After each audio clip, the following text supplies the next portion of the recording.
KP college के online classes में आपका स्वागत है। हम लोग बीए थर्ड ईयर की क्लास में चैप्टर 3 हमने कंप्लीट कर लिया था। उसमें हमने पढ़ा था विकास के जो आधार थे वंशानुक्रम और वातावरण, उसके बारे में हमने पढ़ा था। आज हम चैप्टर 4 स्टार्ट कर रहे हैं, वो है विकास के नियम और सिद्धांत। अभी तक हम वृद्धि और विकास के बारे में पढ़ते हैं। सबसे पहले हम बाल विकास और मानव विकास के बारे में पढ़ा। उसके बाद हम लोग वृद्धि और विकास में हमने अंतर पढ़ा। फिर विकास की विभिन्न अवस्थाओं के बारे में पढ़ा। फिर विकास का आधार कौन सा है, कि विकास किन आधार पर होता है, वंशानुक्रम और वातावरण को पढ़ा। आज हम पढ़ रहे हैं कि विकास के नियम कौन कौन से और विकास का सिद्धांत कौन कौन सा है। उसमें सबसे पहले हम लोग पढ़ेंगे विकास के बारे में। हम थोड़ा सा वापस बैकग्राउंड में देख लेते हैं कि विकास क्या है।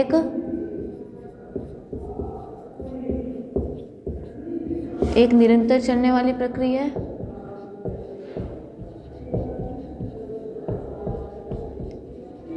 विकास एक निरंतर चलने वाली प्रक्रिया है ना, क्योंकि विकास जन्म से लेकर मृत्यु पर्यंत तक चलता है।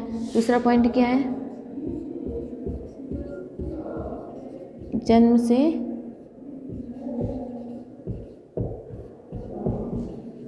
मृत्यु पर्यंत तक चलती रहती है। विकास की विभिन्न अवस्थाएं होती है।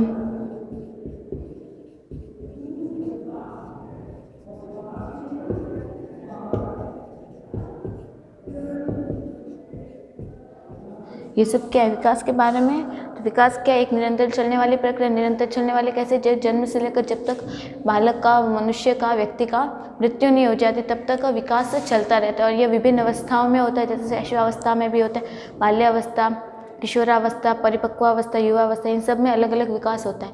तो विकास क्या है, एक निरंतर चलने वाली प्रक्रिया, जन्म से लेकर मृत्यु पर्यंत तक चलती है और यह विभिन्न अवस्थाओं में होती है। विभिन्न अवस्थाओं में होती है, लिख देते हैं, ठीक है। फिर आज हम स्टार्ट कर रहे हैं कि विकास के नियम कौन कौन से, ठीक है। हेडिंग लगा लो, विकास के नियम।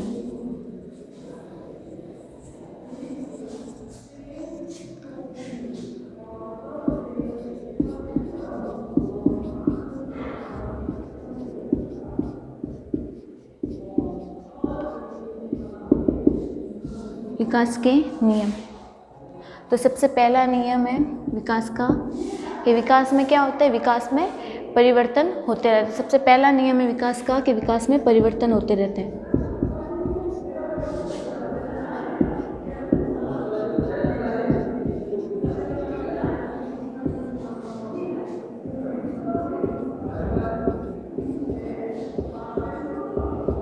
विकास में परिवर्तन होते हैं और ये परिवर्तन किन अवस्थाओं में होते हैं, मतलब बालक का सामाजिक विकास होता है, और कौन सा विकास होता है, मानसिक और बौद्धिक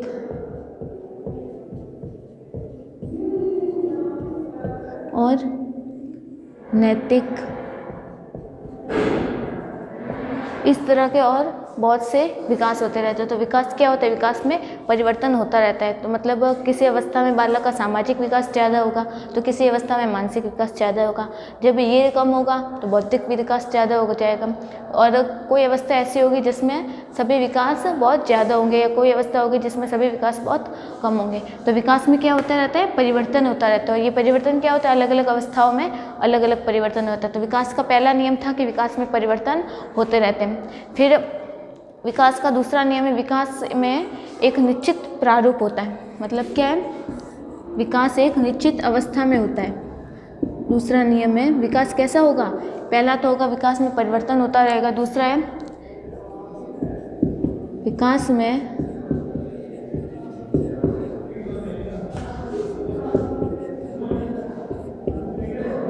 में निश्चित प्रारूप होता है। अब निश्चित प्रारूप का मतलब विकास एक निश्चित दिशा में होता है। जैसे सबसे पहला टाइप होता है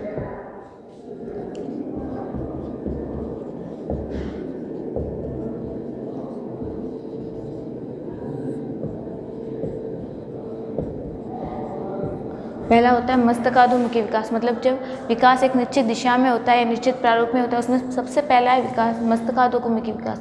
मतलब जब बालक का विकास होता है तो ये किस तरह से होता है, सिर से पैर की तरफ।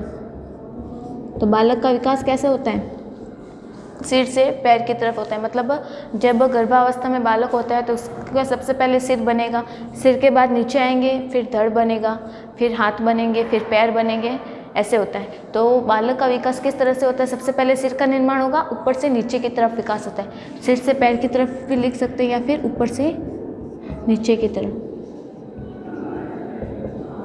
तो बालक के अंगों का निर्माण किस तरह से होता है? मस्तकाधोमुखी विकास होता है कि सबसे पहले सिर का निर्माण होगा, फिर पैर का निर्माण होगा, मतलब ऊपर से नीचे की तरफ बालक का विकास होता है। तो क्या है, विकास में एक निश्चित प्रारूप होता है, एक निश्चित दिशा में विकास हो रहा है, क्योंकि सबसे पहले सिर का ही निर्माण होगा, उसके बाद नीचे के अंगों का निर्माण होगा। तो यह विकास कौन सा होता है? मस्तकाधोमुखी विकास। फिर है दूसरा है निकट से दूर का विकास। ये तो था पहला, ऊपर से नीचे या फिर मस्तकाधोमुखी विकास, और इसी में दूसरा है निश्चित दिशा में निकट से दूर का विकास।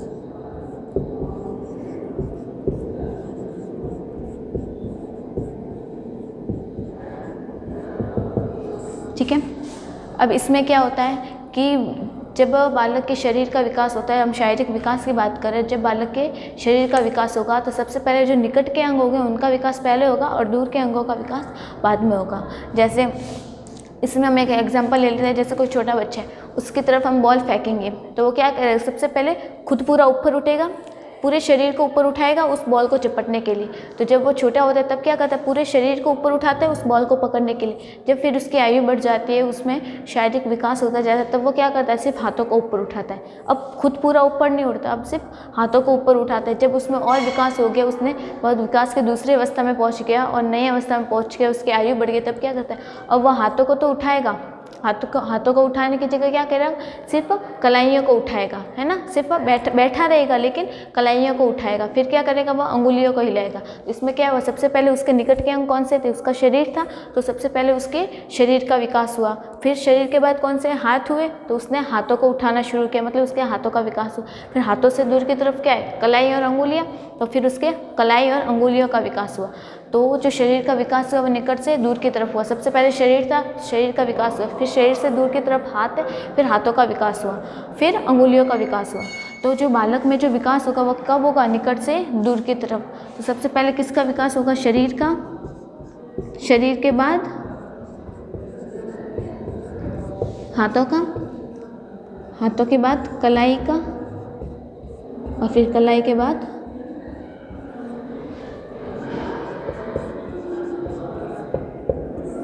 अंगुलियों का। तो इस तरह से विकास होगा। तो ये कौन सा होगा? निकट से दूर का विकास। और ये निश्चित दिशा में हो रहा है, तो विकास कैसे प्रक्रिया? एक निश्चित प्रक्रिया है। यहाँ पे लिख सकते हैं निश्चित दिशा की प्रक्रिया, एक निश्चित दिशा में हो रहा है। सबसे पहला क्या था? मस्तकाधोमुखी विकास, मतलब सिर से पैर की तरफ विकास हो रहा है ना। फिर इसमें हम अगला देखते हैं। सबसे पहला था विकास में परिवर्तन होता रहता है। ये परिवर्तन अलग अलग अवस्था में अलग अलग होता है। सामाजिक विकास ज़्यादा होगा तो ये कम हो जाएगा, ये ज़्यादा होगा तो ये कम हो जाएगा, या फिर सभी विकास एक गति से बढ़ेंगे। फिर दूसरा है कि विकास एक निश्चित दिशा में होता है। निश्चित दिशा में दो तरह से होगा, ऊपर से नीचे की तरफ होगा, तो सबसे पहले सिर का विकास होगा, फिर पैर का विकास होगा। और फिर दूसरा टाइप है निश्चित दिशा का, कौन सा होगा? निकट के अंगों का विकास पहले होगा और दूर के अंगों का विकास पहले होगा। इसमें एग्जाम्पल देख सकते हैं, छोटे बच्चे की तरफ बॉल फेंकेंगे तो सबसे पहले पूरे शरीर को उठाएगा, फिर उसके बाद और विकास होता गया, उसने हाथों को उठाया, हाथों को उठाना सीख गया, उसके बाद उसने सिर्फ अंगुलियों और कलाइयों का प्रयोग करना सीखा। तो ये कैसा विकास है? निकट से दूर का विकास है। फिर विकास का तीसरा नियम है, विकास में व्यक्तिक विभिन्नताएं होती है। विकास का अगला टाइप है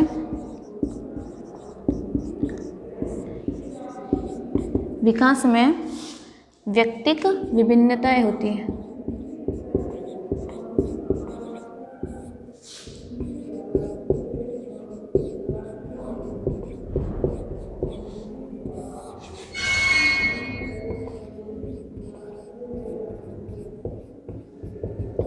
विकास में व्यक्तिक विभिन्नताएं होती है। इसका मतलब क्या कि हर एक व्यक्ति अलग अलग होता है और हर एक व्यक्ति में अलग अलग तरह से विकास होता है। जैसे कोई बालक होता है कि वह बोलना जल्दी सीख जाता है, है ना, तो चलना बाद में सीखता है। कोई बच्चा ऐसे होता है वो चलना पहले सीख जाता है लेकिन बोलना बाद में सीखता है। कई बच्चे ऐसे होते हैं जो 5 से 6 साल तक तुतलाते रहते हैं, है ना, तो उसमें क्या, उनमें बोलने का विकास, उनमें जो भाषाई विकास है वो कम हो रहा है, उनकी गति कम है, तो उसका जो बोलने का विकास है वो कम हुआ है। तो कोई बच्चा बहुत पहले सीख जाता है, टाइम से पहले ही सीख जाता है, कोई टाइम से पहले चलना सीख लेता है, बोलना सीख लेता है ना। तो हर बच्चे में अलग अलग विभिन्नताएं होती है, हर बच्चा अलग अलग होता है, तो उसका विकास भी कैसा होगा, अलग अलग होगा। तो विकास कैसा होता है, विकास में व्यक्तिक विभिन्नताएं होती है कि हर बालक अलग है तो उसका विकास भी अलग तरह से होगा। फिर क्या है, फिर अगला नियम है विकास का, कि और विकास किस तरह से होता है, विकास सामान्य से विशिष्ट होता है। विकास कैसा होता है, विकास सामान्य से विशिष्ट होता है।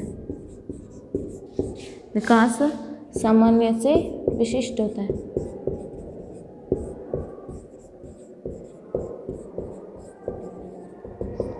अब सामान्य से विशिष्ट का मतलब क्या है, जब बालक में विकास होगा तो वो पहले सिंपल चीज़ों को पहले सीखेगा, उसके बाद कठिन चीज़ों को सीखता है।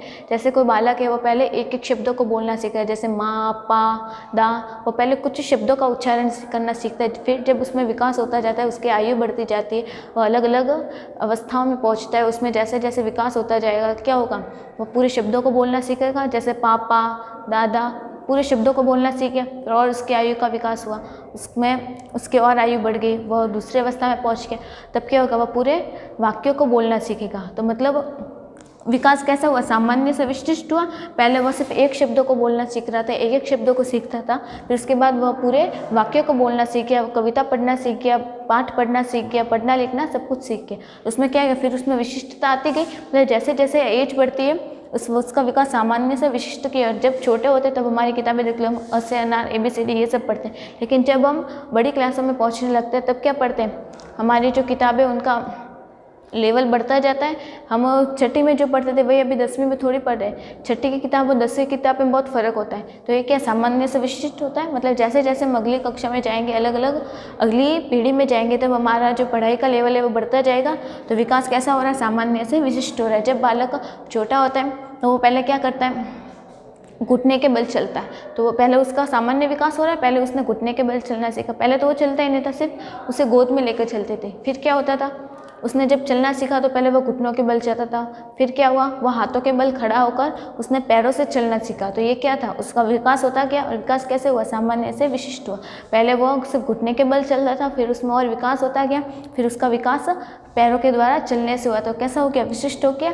तो विकास कैसा होता है, सामान्य से विशिष्ट की ओर होता है। मतलब पहले सिंपल चीज़ें सीखेगा, उसके बाद कठिन चीज़ों की ओर आगे बढ़ता है। फिर विकास का अगला नियम है कि विकास अधिगम एवं परिपक्वता का परिणाम है। विकास अधिगम एवं परिपक्वता का परिणाम है।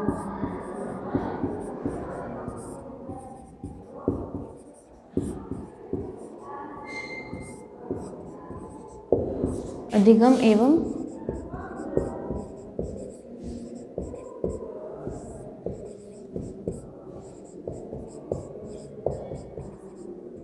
विकास अधिगम एवं परिपक्वता का परिणाम है।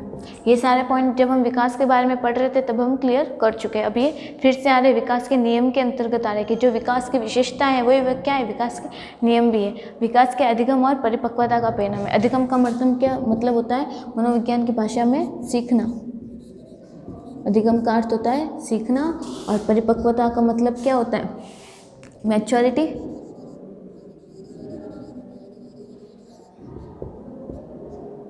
है ना। तो अब क्या है कि विकास सीखना और मैच्योरिटी का परिणाम है। मतलब जब बालक में मैच्योरिटी आएगी, जब उसमें परिपक्वता आएगी, तभी उसे अच्छी तरह से सिखा सकते हैं। तो मतलब जैसे हम कोई एग्जांपल ले लें, जैसे कोई पहली दूसरी क्लास का बालक है, कोई बच्चा है पहली दूसरी क्लास में, तब उसकी किताबें देख लो। उसकी किताबों में क्या होगा, गिनती होगी, जोड़ गुणा जोड़ बाकी ये सब होंगे।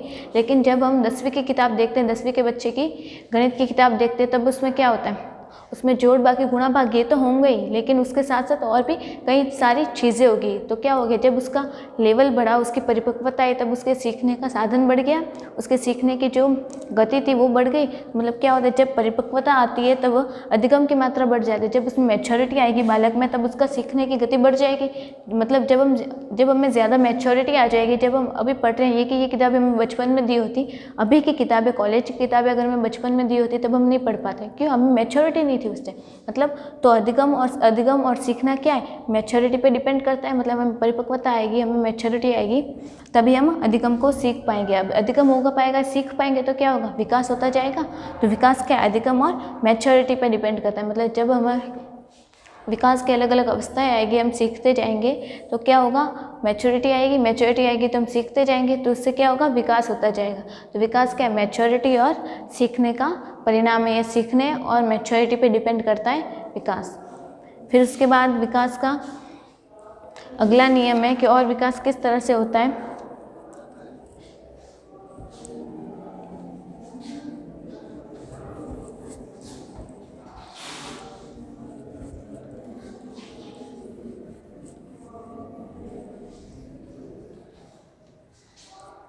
विकास का अगला नियम है, और क्या होता है विकास का अगला नियम, विकास एक निरंतर चलने वाली प्रक्रिया है। जो विकास की जो विशेषता है वही विकास के नियम के अंतर्गत आते हैं। विकास एक निरंतर चलने वाली प्रक्रिया है।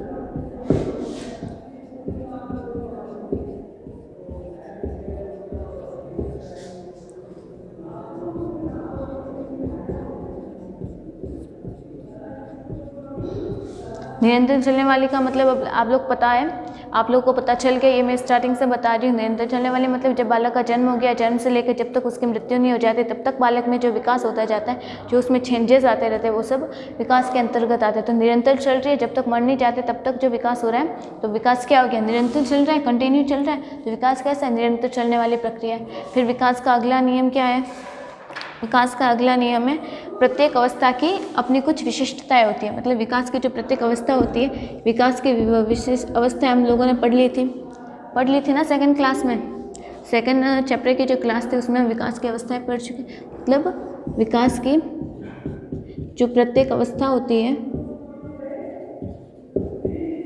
विकास की प्रत्येक अवस्था में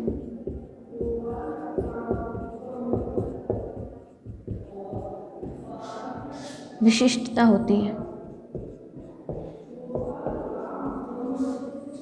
अब इस लाइन का मतलब क्या है, मतलब विकास की जो प्रत्येक अवस्था होती है, जैसे शैशवावस्था होती है, उसमें बालक क्या करता है, बोलता नहीं है, सिर्फ अपने भावों, अपने संवेगों को प्रकट कर, कैसे रोक कर, हंस कर, है ना। तो वो क्या होती है, यह हम अभी नहीं कर सकते, ये सिर्फ हम बचपन में करते थे। फिर और बड़े हो गए, फिर क्या, बालक ने बोलना सीखा, उसके खेल में रुचि बढ़ गई। तो जो बाल्यावस्था होती है उसकी विशेषता क्या हो गई, खेल की वृद्धि, खेल में वृद्धि हो जाती है, समूह की प्रवृत्ति होती है, दोस्तों के साथ गलियों में खेलना उन्हें पसंद होता है। तो वो सिर्फ बाल्यावस्था की विशेषता थी। फिर और बड़े हो गए, किशोरावस्था आ गई, तब गलियों में हमें खेलना पसंद नहीं था, हम सब अपने में रहते थे, है ना, अपने में रहते थे, हमें शारीरिक चेंजेस बहुत सारे होते थे।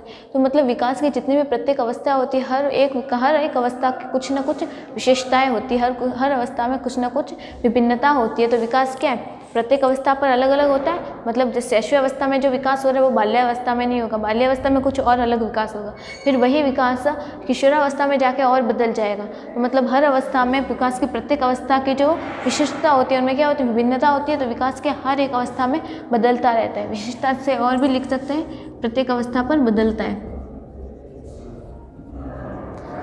प्रत्येक अवस्था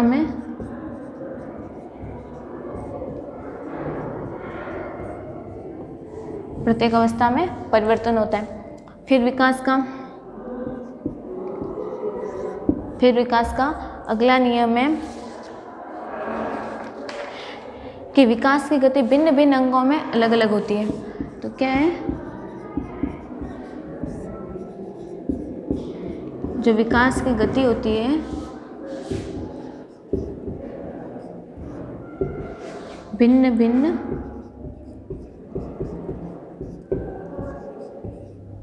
अंगों में भिन्न भिन्न होती है।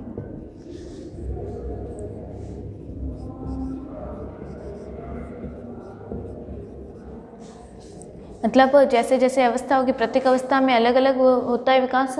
तो जो प्रत्येक विकास हो रहा है अलग अलग अवस्था में, तो जो अंगों की जो विकास होता है, अंगों का विकास भी अलग अलग होता है। जैसे बाल्यावस्था में होते हैं तब उसका शारीरिक विकास बहुत ज़्यादा होता है। फिर हम बाल्यावस्था में आ जाते हैं, पहले शैशवावस्था में होते हैं, तो शैशवावस्था में जो बालक का शारीरिक विकास होता है वो बहुत मंद गति से होता है। सबसे ज़्यादा तो गर्भावस्था में होता है, जब बालक माँ के गर्भ में होता है तब बालक का जो शारीरिक विकास होता है वो बहुत तेज़ी से होता है। फिर वही बालक जन्म लेता है, शैशवावस्था आ जाती है, उस समय जो बालक की जो शारीरिक वृद्धि होती है वो बहुत धीरे धीरे होती तो है लेकिन बहुत मंद गति से होती है।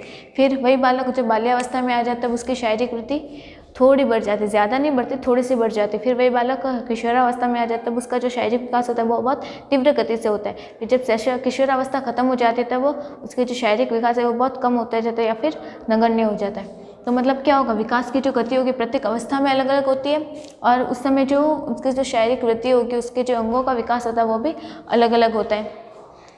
फिर उसके बाद अगला पॉइंट है विकास का अगला नियम है कि विकास प्रतिमानों में विभिन्नता पाई जाती है। अगला पॉइंट है विकास के प्रतिमानों में स्थिरता पाई जाती है।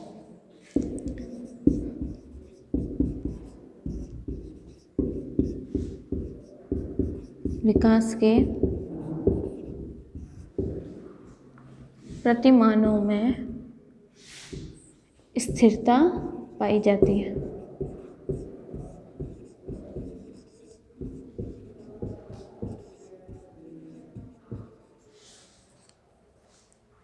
फिर एक अगला लास्ट नियम है विकास का, वो क्या है, विकास का जो लास्ट नियम है, विकास के आधार हम लोग पढ़ चुके हैं। विकास किन आधार पे होता है मेनली, हमें पूछे विकास को प्रभावित करने वाला मेन कारक कौन सा है, तो कौन सा होगा,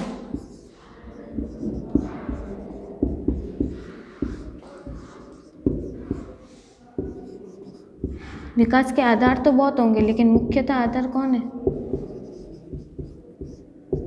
चैप्टर 3 में हमने पढ़ा है, कौन सा है, वंशानुक्रम, वंशानुक्रम या फिर कह सकते हैं हेरिडिटी या वंशानुक्रम, और कौन सा है, वातावरण, एनवायरनमेंट। तो विकास के आधार पर होता है, वंशानुक्रम के द्वारा भी होते हैं। वंशानुक्रम क्या था, माता पिता से जो गुण बालकों में आता है, फिर जो उसमें चेंजेस होते हैं, ये जन्म से पहले होगा वो वंशानुक्रम है, और जन्म के बाद जो वातावरण के द्वारा बालक में चेंजेस आते हैं उसमें जो विकास होता है वो वातावरण के अंतर्गत आता है।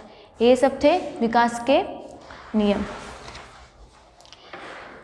फिर उसके बाद विकास का सिद्धांत हम अगली क्लास में पढ़ेंगे। Thank you.